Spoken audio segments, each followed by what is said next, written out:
Ahoj, já jsem věčně nepoučitelná a vítám vás u 6. epizody mého podcastu. Musím se teda pochválit a poplácat se po rameni, že přicházím s epizodou takhle krátce po té předchozí, protože to u mě není tradiční. Asi víte, pokud mě znáte, že většinou mezi epizodama mám tak měsíční pauzu. A teď jsem sama sebe překvapila, takže se musím pochválit takhle veřejně, protože nikdy to za nás nikdo neudělá. Na začátek ještě jedna malá vsuvka. Jsem taky na Instagramu, najdete mě tam stejně jako tady, věčně nepoučitelná. Ale ten podcast netočím proto, abych si tady dělala reklamu na ostatní sociální sítě. Tak jdeme začít s dnešním tématem. Dnešní podcast jsem nazvala Věčně nepoučitelná panická porucha a medikace. Takže se budeme bavit o lécích, o stavech, ale jsou to pořád jenom moje názory, nejsem doktor. Berte to jenom tak, že jsem vám chtěla předat zkušenosti a to, jak já jsem si to za cestu svou nemocí srovnala v hlavě. Vemme si třeba příklad úzkosti. A když máme tu úzkost, je potřeba odpovědět si na 3 základní otázky. Jaké jsou moje problémy? Jestli je ta úzkost reakcí na nějaký akutní stav, třeba zkoušky, a nebo je to neustálý tlak, který přichází bez varování a i v momentech, kdy se nic neděje, kdy vás nic neohrožuje. Jak dlouho taky moje problémy s úzkostí trvají, je potřeba si říct. Jestli se jedná o krátkodobé problémy a reakci na akutní situaci nebo dlouhodobé problémy. Jak moc ty úzkosti nebo jiné problémy zasahují do mého života. Jestli si myslíte, že už za pár dnů to bude v pohodě, nebo až překonáte to, co vás čeká, že to bude v pohodě, anebo naopak vás to hodně omezuje v životě, ve všem, co děláte a zhoršuje vám to kvalitu života. V podstatě to jakoby řídí váš život, točí se ten život jenom kolem toho vašeho problému. Asi jste poznali, že pokud jste si odpověděli na všechno tou první možností, je to sice nepříjemný, ale nejspíš se u vás jedná jenom o nějakou akutní reakci na akutní podmět, na nějakou zkoušku nebo na nějakou životní změnu. Pravděpodobně, když ta událost, která vám úzkost spustila, odezní, když ji zvládnete, uděláte tu zkoušku, tak se vám udělá líp. A pokud jste zodpověděli na všechno druhou možností, tak je váš problém dlouhodobější a měli byste zvážit kontaktovat odborníka. Je mně jasný, že v dnešní době není jednoduchý kontaktovat odborníka, ale naštěstí máme dobu sociálních sítí a můžete kdekoliv, ať už začnete tradiční cestou, kdy oslovíte psychiatra nebo psychologa, ale můžete, vlastně teď jsou i centra pro podporu duševního zdraví, protože že o psychologů a duševní pomoci je nedostatek, takže vznikaly centra pro podporu duševního zdraví. Každá oblast má jiné to centrum, můžete to znát pod názvem Paprsek, Fokus nebo na Žďársku třeba Klub v 9. Takže ty jsou tady vlastně pro nás, aby nám poskytli taky nějakou podporu. A nebo můžete zkusit nějakou konzultaci online, je spoustu stránek, kde si můžete domluvit online sezení, samozřejmě už za poplatek, ale mrkněte se na to, jakou máte zdravotní pojišťovnu. Spoustu zdravotních pojišťoven teďka začíná hradit i tyhle ty online sezení. A můžete využít i nějakou aplikaci nebo Třeba aplikace Nepanikař, ta je skvělá i v tom, aby vám pomohla z nějakého akutního stavu. Nebo nějakou linku první psychické pomoci třeba. Jo. Ještě když vy máte třeba ty úzkostné stavy, necháme si jako příklad ten úzkostný stav, je fajn podívat se na to, co děláte v životě a jaký oblasti to ovlivňuje. Podle toho taky můžete soudit, jak moc vás ten problém ovlivňuje. Podívejte se na to, jestli ovlivňuje vaše vztahy, nebo váš vztah sám se sebou, vaši radost ze života, nebo neklid, bojácnost, nebo naopak ve vás způsobuje agresivitu. Jak spíte? Spíte dobře, špatně, nebo naopak moc spíte, nespíte vůbec? Jak jíte? Jíte moc, málo, vůbec? Nebo nevyčítáte si třeba to jídlo, nebo dokonce nesnažíte se ho vyzvracet, nebo si ho nějak striktně hlídat, zakazovat si ho. Straníte se lidí, nebo pořád žijete plnohodnotným společenským životem? Co vaše koníčky? Věnujete se jim pořád stejně? Baví vás, nebo už tolik ne? Co soustředění? Soustředí se vám dobře nebo špatně?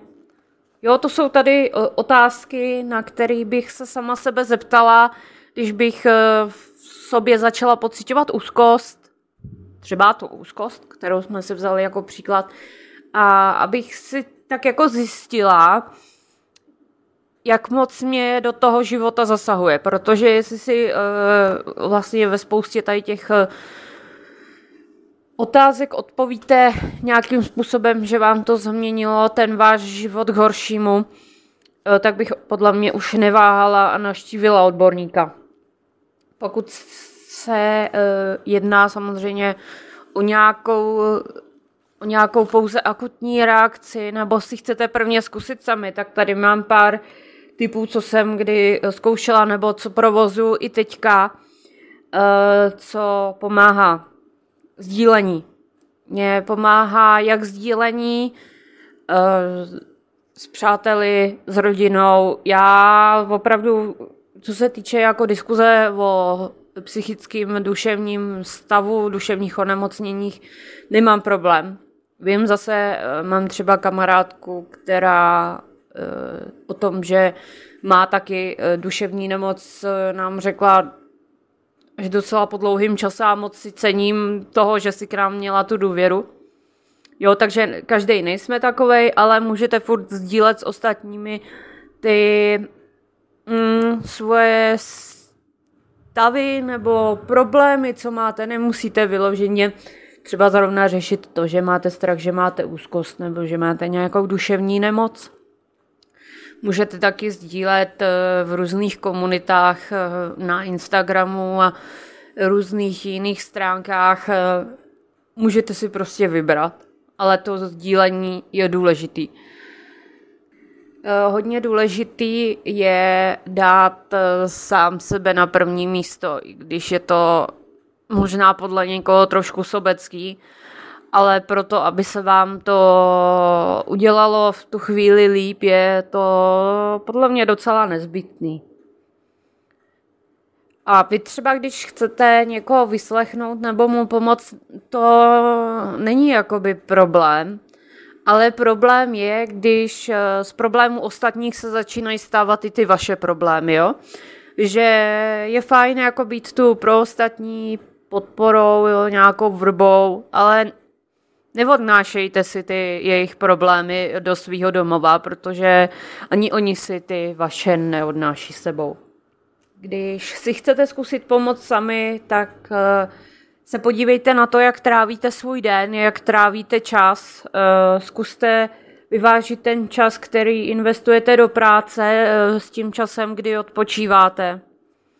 Někdy to samozřejmě nejde, ale pokud máte tu možnost, tak zkuste tomu odpočinku dát větší prostor. A zkuste taky omezit telefon a místo telefonu nebo počítač a místo toho dělat něco, co máte rádi, nebo objevovat něco nového. Je fajn taky zkusit meditace. Ne, meditace není, že byste seděli v jeskyni na turka a dělali ne, to není meditace. Nejlepší meditace a nejsnažší je podle mě body scan. A já mám třeba ráda řízený meditace, dají se najít kdekoliv na Spotify, na YouTube, co vy užíváte, za jakou platformu. A i když se vám třeba bude zdát, že se nic neděje, ono se děje, ale chce v tom mít cvik. Takže nemusíte se dostat v meditaci na nějakou pomyslnou pláž, ani do kláštera, ale přitom vám to i tak může pomáhat. Něco podobného může vlastně pomoct i yoga, protože pro každého yoga znamená něco jiného. A pro mě teď momentálně znamená to protažení, kdy v souladu s tím protažením já se soustředím na svoje tělo, na svůj dech a tím pádem mám tu kotvu v tom dechu a ta mysl už je jakoby v přítomnosti s tím dechem a už tolik nelítá, kde se dá. Jako další je fajn určitě zkusit dechové cvičení, to už jsem tady popisovala asi víckrát, metodu čtverce. Potom je taky moc fajn technika všímavost nebo vědomé činnosti, což není vůbec nic těžkého. Prostě dělejte to, co v tuhletu chvíli děláte na 100%. Kor my ženský občas jsme schopní jakoby opravdu žít multitaskingem, ale není to nic zdravého a myslím si, že ve výsledku ani moc efektivního, protože lítáme od jednoho k druhému. A tak zkuste si dát třeba večeřu a vědomě si ji vychutnat, nebo běžte na procházku a opravdu vnímejte.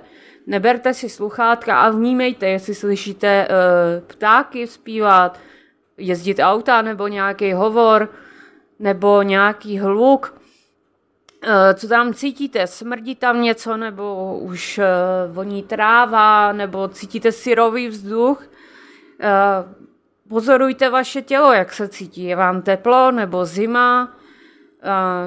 Jak se vaše tělo hýbe? Pozorujte vaše nohy, jak jdou po povrchu.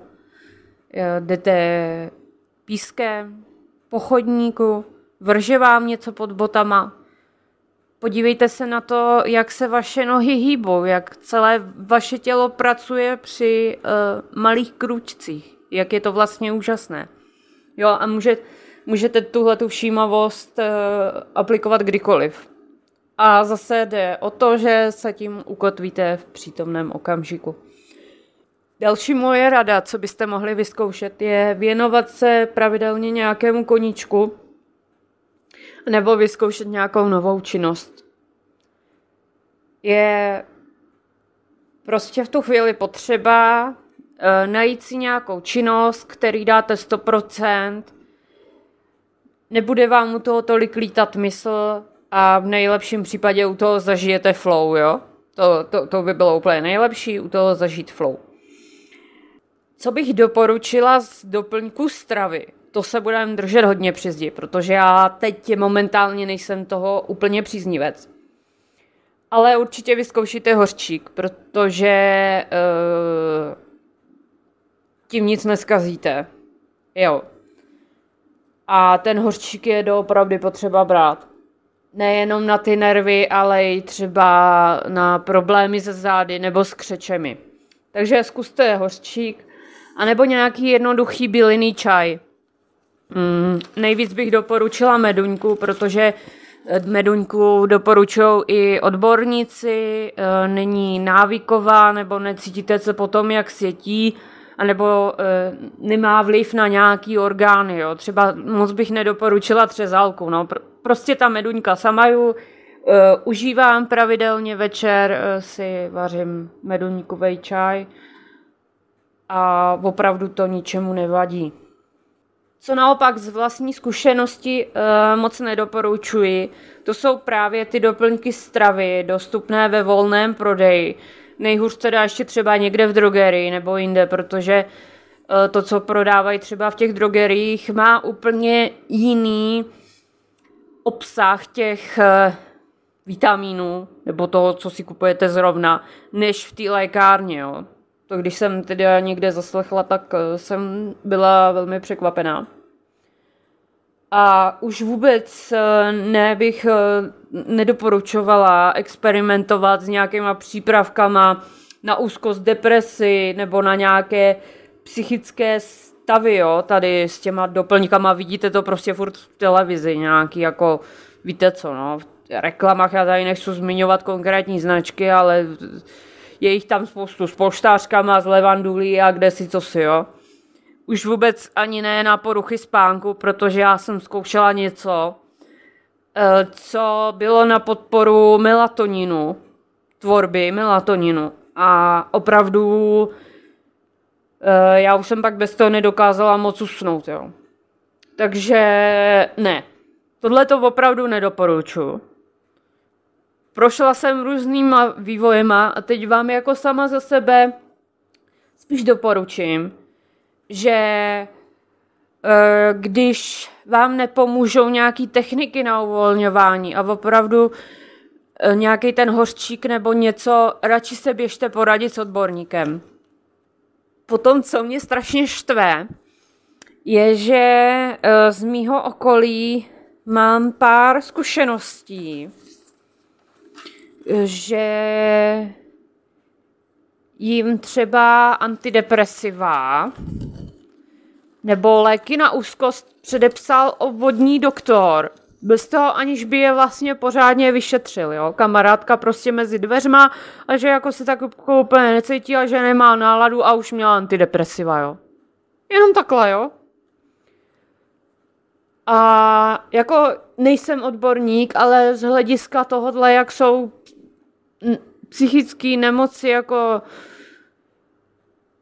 mes, jo, a záludný, si myslím, že jediný, kdo by měl být oprávněný předepisovat tyhle ty léky, by měl být psychiatr. Protože takhle ode dveří někomu předepsat antidepresiva, to se mně opravdu nelíbí. Protože pak zbytečně dochází jako k nadužívání antidepresiv. Protože ten prášek, ten lék vám nic nevyřeší. Jo, možná se mnou třeba někdo nebudete souhlasit, ale ten lék je jenom taková berlička. Podle mě. Protože vy musíte změnit něco sami v sobě. A pokud na tom nepracujete s odborníkem, tak vás tam prostě ten člověk nenavede. A buď vám ty léky ani nepomůžou, nebo se vám ty stavy budou vracet. Takže já si myslím, že nejlepší situace, která by mohla nastat, by byla ta, že zároveň vlastně k docházení k psychiatrovi, který by vám psal léky, byste chodili k psychologovi, který by vám poskytoval adekvátní terapii, abyste mohli pracovat sami se sebou a změnit ten mindset, změnit to vaše myšlení a umět na ty stavy reagovat a posouvat to v sobě, protože si myslím, že brát jenom prášky, který vám ještě předepíše někdo, kdo vám k tomu nic neporadí, je úplně zbytečný. Opravdu si myslím, že tohle by se mělo změnit a přijde mně taky jako hodně špatný, kolik tady je jakoby psychologů, jak málo jich je, kteří jsou hrazení zdravotní pojišťovnou a jak dlouhý jsou k ním čekací lhuty, nebo dětská psychiatrie. Určitě jste o tom slyšeli z každého rohu, kdo tady to téma trošku sledujete, takže to tady nebudu říkat znova. Ale myslím si, že je to docela palčivý téma České republiky a měli bychom na tom pracovat. Je fajn zase, že vznikly ty centra pro podporu duševního zdraví, které už jsem tady zmínila, který působí většinou pod nějakýma oblastníma charitama nebo nějakýma neziskovkama a pomáhají. Jo, že třeba vy, když z hospitalizace odcházíte z nemocnice, tak i když třeba nemáte psychologa, tak máte k dispozici tady ty a můžete se že jo, do jejich klubů přihlásit, terénní služby si objednat, různé skupinová setkání mají ty své kluby, kde mají nějaký programy, jo, třeba i na výlety se jezdí. Takže aspoň tady tyhle ty centra pro podporu duševního zdraví teď tady pro nás jsou. I když jsem někde taky zaznamenala informaci, že třeba pro děti to je teprve v takovém rozjezdu a že těch center pro podporu duševních zdraví pro děti je opravdu málo. Tak, teď jsem se chtěla podívat na tu medikaci konečně. Znova zopakuju, že nejsem doktor, ale chtěla jsem si tady tak nějak jako i pro sebe shrnout, jako jaký si myslím, že jsou typy jakoby psychologický, psychiatrický medikace, jo. Buď to můžou být hypnotika, což jsou léky na spaní, anxiolytika, to jsou léky proti úzkosti a sem se řadí často užívané Neurol, Xanax nebo Lexaurin. Antidepresiva, léky proti depresi i úzkosti a ten záběr mají mnohem širší. Nejznámější jsou pro mě Cipralex, Elicea a Centra. Antipsychotika, to jsou léky proti psychózám a poruchám chování.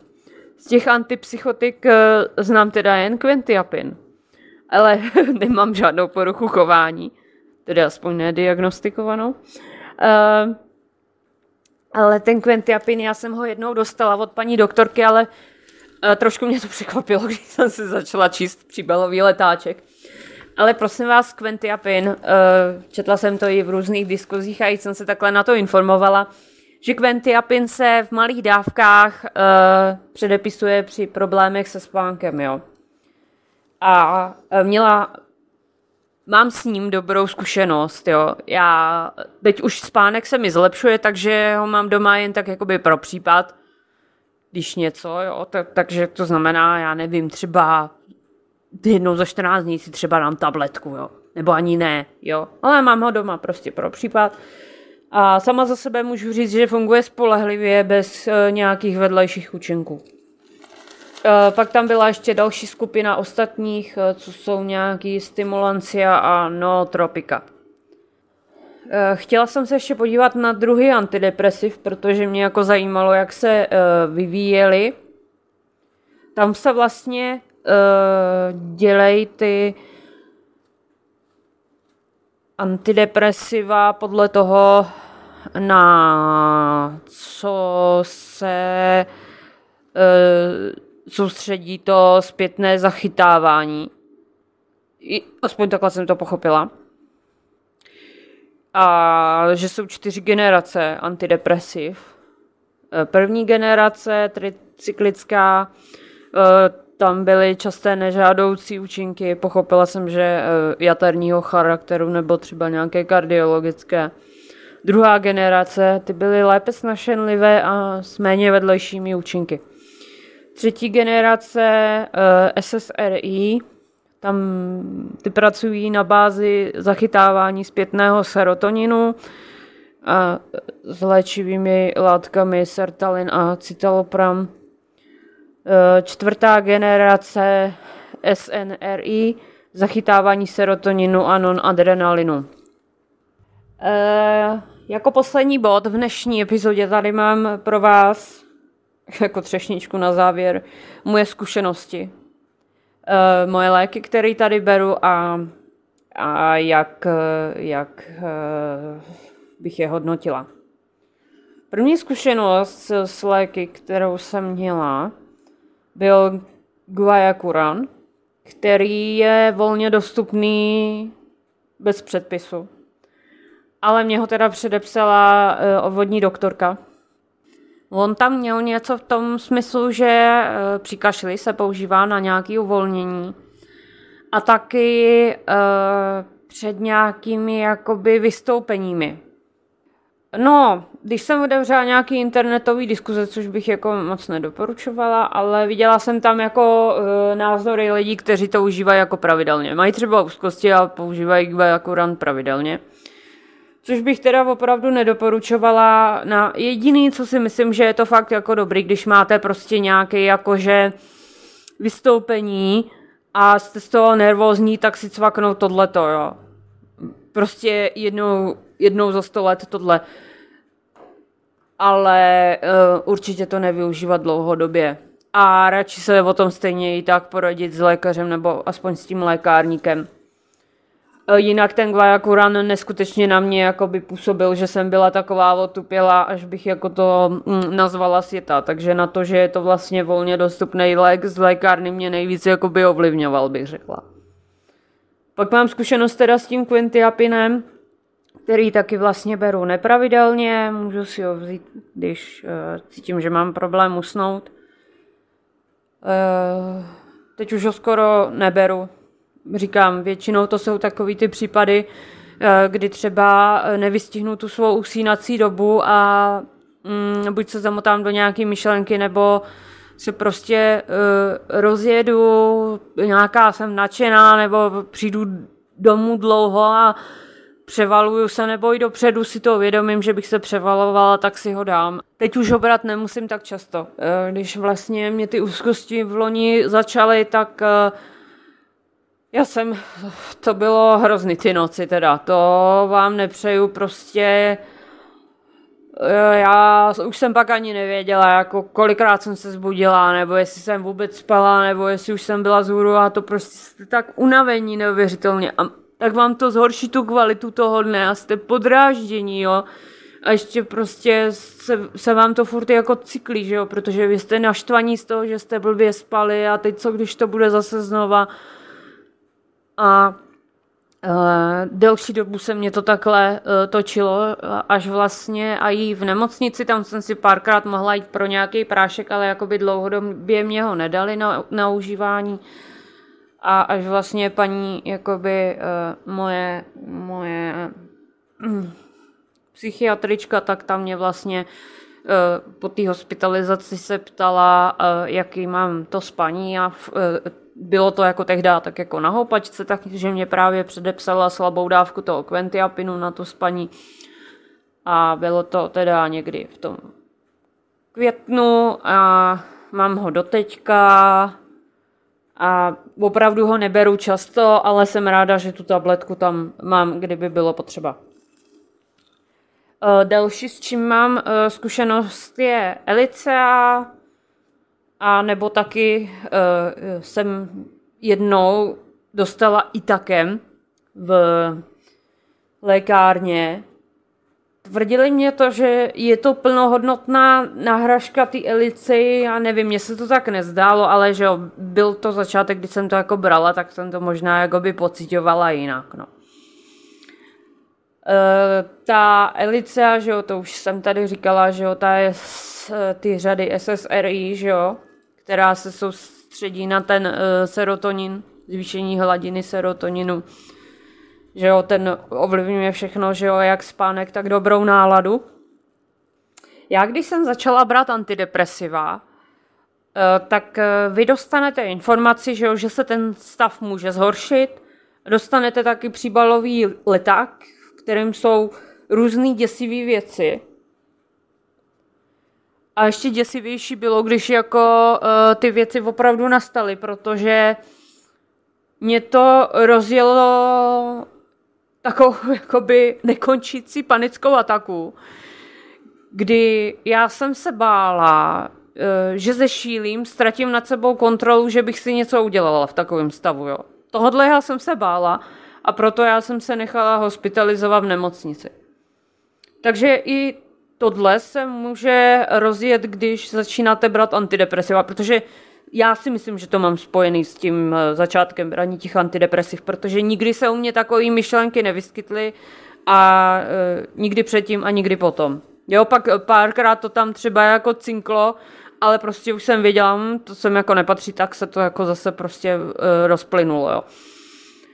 ale tohle mě teda ze začátku hodně teda jako překvapilo. A opravdu jsem z toho vyšilovala. Takže jo, stávají se i tyhle ty vedlejší účinky, co jsou tam psaný, opravdu není to jen strašení. Ale nebojte se toho, jo.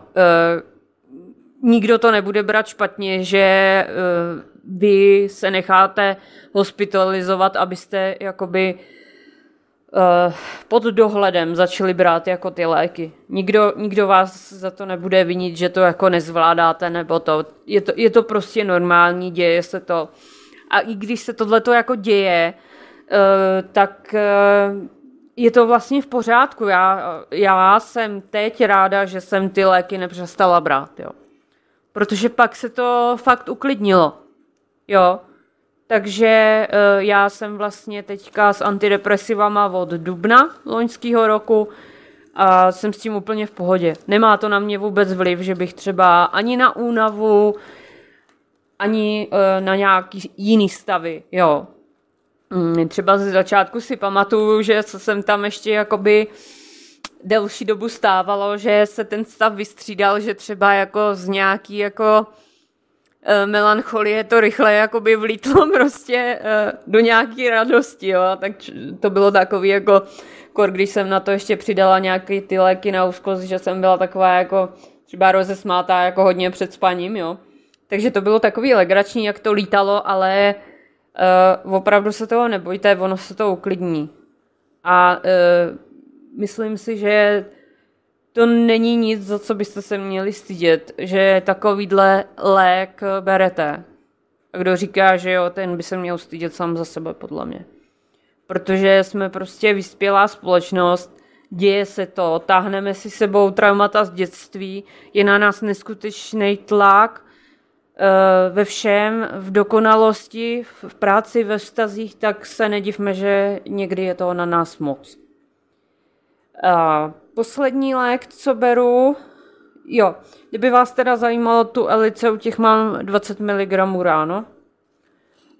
A pak mám Atarax, tam jsem ve fázi postupného vysazování, beru ho teda pravidelně. Začala jsem jeden ráno, jeden večer. Teď jsem ve fázi půlka ráno, půlka večer. Trošku jsem se teda v tom jako zasekla, protože teď jsem měla pocit, že po těch Vánocích se ten stav jakoby trošku propadl. Ale už se mě zase dělá líp, ale nebudu hnedka kvaltovat, jakože udělal se mě líp, budu vysazovat jako zase ještě půlku. Ne, nechám to jakoby běžet, nechci to úplně uspíšit. A paní doktorka s tím na mě taky úplně tolik nespěchá.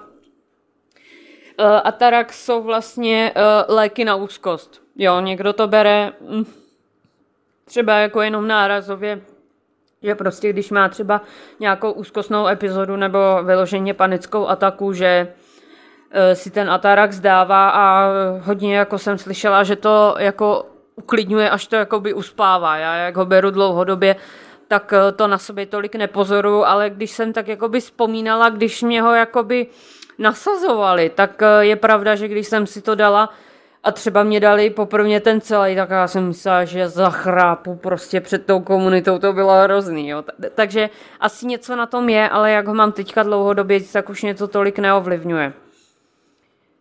No a tady tohleto už je ode mě dneska všechno. Já jsem si s váma prostě chtěla popovídat o tom, jaký mám na to názor. Jaký mám názor na to, kdyby člověk měl vyhledat odborníka, že radši dřív než pozdě. Jaký mám názor na doplňky stravy, na duševní problémy a na spaní. Špatnej. Že bych vám radši doporučila návštěvu odborníka. A taky jsem vám popovídala o tom, jaký beru já léky. A pokud třeba máte nějaký takový stav, nebo jste na startovní čáře, tak z toho nemějte strach, protože jsme na jedné lodi a mrkněte se na Instagram. Je tam spoustu krásných profilů, který se zaobírají duševním zdravím a který vám poradí spoustu krásných technik a nebo místa, kde můžete sdílet svoje zkušenosti, protože nejste v tom sami. Já vám děkuji za podporu, za poslech tyhlety epizody a budu se na vás těšit u poslechu té další. Tak se mějte hezky a buďte zdraví. Ahoj!